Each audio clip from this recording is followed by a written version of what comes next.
सबसे गुंजत बड़ुए धरती आसमानवा हो।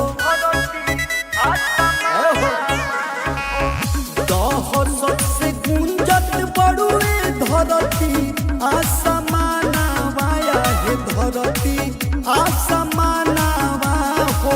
गादा उड़वले बड़ुए जाति पासावनवा हो।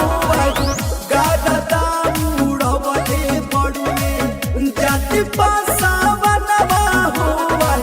गादा उड़वले बड़ुए धरती कबीर जनमले राहु खाना दाना वाया हे राहु खाना दाना हो। गादा उड़वले बड़ुए जाति पासावनवा हो। गादा उड़वले बड़ुए जाति पासावनवा हो।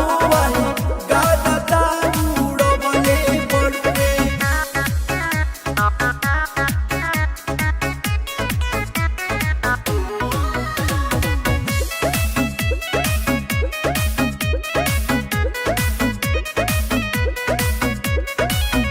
हमनी के देन हकी बचली इतिहास बा।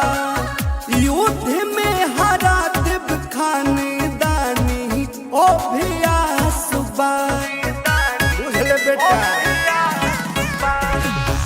हमनी के देन हकी बचली इतिहास बा। युद्ध में हरा देव खानदानी अभ्यास बा। रहे वीर ऐसन जनमल जानो ता जहानावा जानो ता जहानावा हो।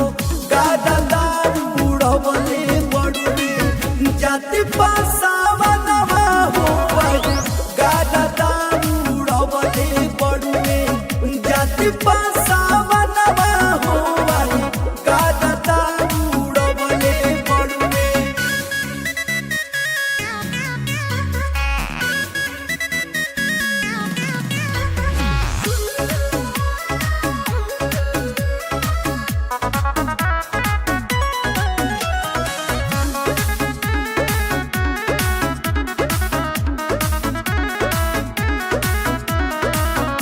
सूरज सोनालिका रमेश नमवे से खोबा।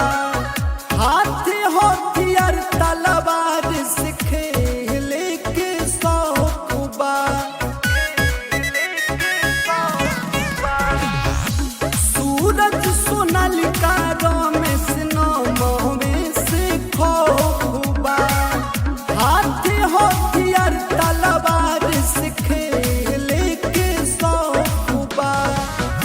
दुआरा पया के चाहे पिए पारसनावा हे पिए पारसनावा हो।